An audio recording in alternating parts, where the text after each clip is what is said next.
राहुल गांधी ऐसा है कि जो उसको लिख के दे दिए वही तोते की तरह बोलता है।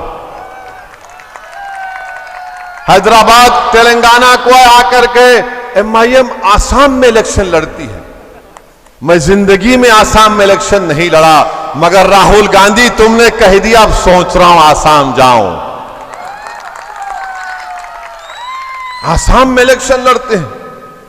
राहुल गांधी ये तो बताओ कि तुम मजलिस को गाली देते हो तो क्या शिवसेना दूध की धुली हुई है? तुमने शिवसेना के साथ सत्ता बनाई महाराष्ट्र में। वो शिवसेना जिसका मुख्यमंत्री उद्धव ठाकरे कांग्रेस के नेताओं के साथ महाराष्ट्र की विधानसभा में तकरीर करके कहता है कि मुझे फख्र है कि हमारी पार्टी ने बाबरी मस्जिद की ईंटों को तोड़ा और उसको लेकर आए। जब तुमको सेकुलरिज्म याद नहीं आया, मुझे कोई परवाह नहीं कांग्रेस क्या कहती है मेरे बारे में। तुम जितना मुझे गाली दोगे उतना मुझे रात में नींद अच्छी आती, याद रखो कांग्रेस वालों। और तुम्हारे इल्जामात मेरे हौसले को और बढ़ाते हैं, मेरे जज्बे को और बढ़ाते हैं।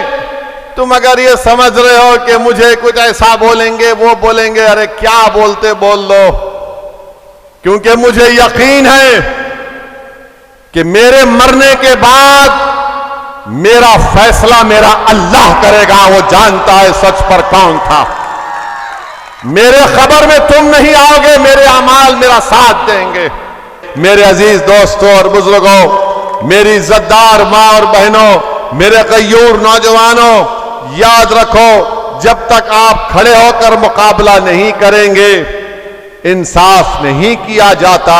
हां, काहली के मजाहरे ये हैं कि नहीं हम इसको ही वोट देती आए हैं, इसको ही वोट देंगे। अगर तुम हरकत करना चाहते हो, अगर तुम दुनिया को बताना चाहते हो कि तुम्हारे सीनों में धड़कता हुआ दिल है, अगर तुम इन तमाम कांग्रेस और बीजेपी के नेताओं को बताना चाहते हो कि अब हम तुम्हारे झूठे दिल फरेब वादों का शिकार नहीं होंगे, तो आपको खड़े होना पड़ेगा।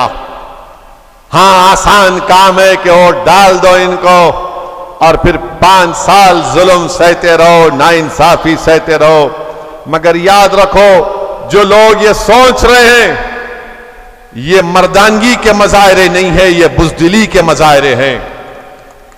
मैं बता रहा हूं आपको, मेरे अल्फाज शायद बहुत से लोगों को अच्छा ना लगे, मगर सच्चाई को बयान करना यही मुझे आता है। अगर आज आप इतनी बड़ी तादाद में यहां पर आए हैं, अगर आप यहां पर आए हैं तो आप कोई गाने का प्रोग्राम सुनने नहीं आए हैं, आप एंटरटेनमेंट के लिए यहां पर नहीं आए हैं। अगर आप आए हैं तो आप ये जानते हैं कि जो दीवाना खड़ा होगा वो सच्चाई को बयान करता है, सच्चाई को बयान करेगा। मैं आपको एक पैगाम दे रहा हूं और पैगाम यही है मेरे अजीज दोस्तों और बुजुर्गों, मेरे गयूर नौजवान साथियों, कि आपने बरसों मुख्तलिफ सियासी पार्टियों को वोट दिया है। कांग्रेस वाले तो मुझे गाली देते हैं, गाली देते रहिए, मुझे कोई फर्क नहीं पड़ता। इनका नेता राहुल गांधी ऐसा है कि जो उसको लिख के दे दिए वही तोते की तरह बोलता है। हैदराबाद तेलंगाना को आकर के एमआईएम आसाम में इलेक्शन लड़ती है।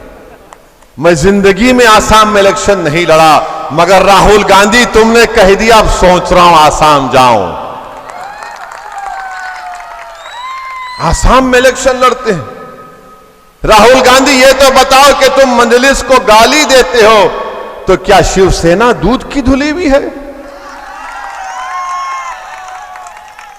तुमने शिवसेना के साथ सत्ता बनाई महाराष्ट्र में।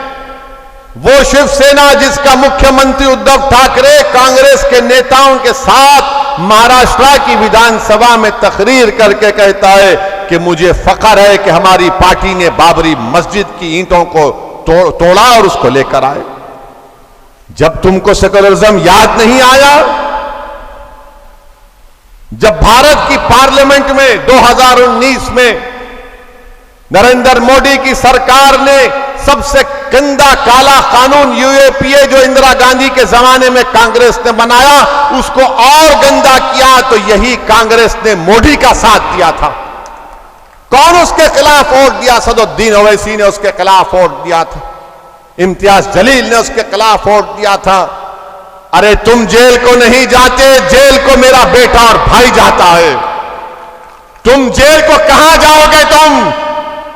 तुम्हारे बाल को धूल लग गई तो तुम आसमान को सर पे उठा लेते हो और मुझे जिंदा जला दिया जाता है। तुमको क्या मालूम जेल क्या होती है? तुमको क्या मालूम 4-4, 5 साल जेल में सड़ना? तुमको क्या मालूम? अरे तुम्हारे हाथ से सत्ता चले गई तो तुम रो रहे हो, अरे मेरे बच्चों का मुस्तकबिल बर्बाद हो रहा है जेल में। तुमको उसकी फिक्र नहीं है। सत्ता हमारे हाथ से चले गई, अरे हमारे हाथ से तो सब चीज चला गया। घर किसी का टूटता है तो मेरा टूटता है, तुम्हारा नहीं टूटता। किसी को जेल में डाला जाता नाम पूछकर, या किसी को ट्रेन का कंपार्टमेंट में नाम पूछकर गोली मारी जाती तो मेरे बेटे को मारा जाता। मेरे अजीज दोस्तों और बुजुर्गों, इस नफरत का खात्मा कैसे होगा? इस डर का माहौल कैसे खत्म होगा? और याद रखो, कोई आसमान से उतर कर आने वाला नहीं है, कोई जमीन के नीचे से निकल कर कोई आने वाला नहीं है। आपको हल करना पड़ेगा, ताकतवर बनना पड़ेगा, और उसी वक्त होगा जब आप मुत्तहिद होंगे। मुझे कोई परवाह नहीं कांग्रेस क्या कहती है मेरे बारे में। तुम जितना मुझे गाली दोगे उतना मुझे रात में नींद अच्छी आती, याद रखो कांग्रेस वालों। और तुम्हारे इल्जामात मेरे हौसले को और बढ़ाते हैं, मेरे जज्बे को और बढ़ाते हैं। तुम अगर ये समझ रहे हो कि मुझे कुछ ऐसा बोलेंगे वो बोलेंगे, अरे क्या बोलते बोल लो, क्योंकि मुझे यकीन है कि मेरे मरने के बाद मेरा फैसला मेरा अल्लाह करेगा। वो जानता है सच पर कौन था। मेरे खबर में तुम नहीं आओगे, मेरे अमाल मेरा साथ देंगे, और मुझे यकीन है कि अल्लाह गफूरुर रहीम है। मेरे अजीज दोस्तों और बुजुर्गों, ये बीजेपी के लोग, एक तरफ कांग्रेस हमको कहती है बीजेपी के लोग हैं, दूसरी तरफ बीजेपी के लोग बोलते ये आतंकवादी है, ये देशद्रोही है। ऐसा लगता बाज़ वक्त कांग्रेस और बीजेपी में मेरा हाल ऐसा हो गया कि फंस गई रजिया गुंडों में। मगर मैं आपको बता रहा हूं एक चीज, कभी भी इनको खुश करने की कोशिश मत करो। हमारा मामला ये, अरे ऐसा बोल रहे तो इनको खुश कर दो, ये बोल रहे तो उनको खुश कर दो। मेरे भाई, हम किसी को खुश करने के लिए नहीं आए हैं। हम ये देखना चाह रहे हैं कि अगर सबको खुशी मिल रही है तो मेरी आंख में आंसू क्यों है? अगर सब खुश हैं तो फिर मैं खुश क्यों नहीं हूं? अगर सब इत्मीनान की नींद सो रहे हैं तो मेरी मां क्यों रात में करवटें ले रही हैं? ये बात आपको सोचना पड़ेगा, इस बात का फैसला आपको करना पड़ेगा। मेरे अजीज दोस्तों और बुजुर्गों, मजलिस इन्हीं चीजों पर लड़ती है।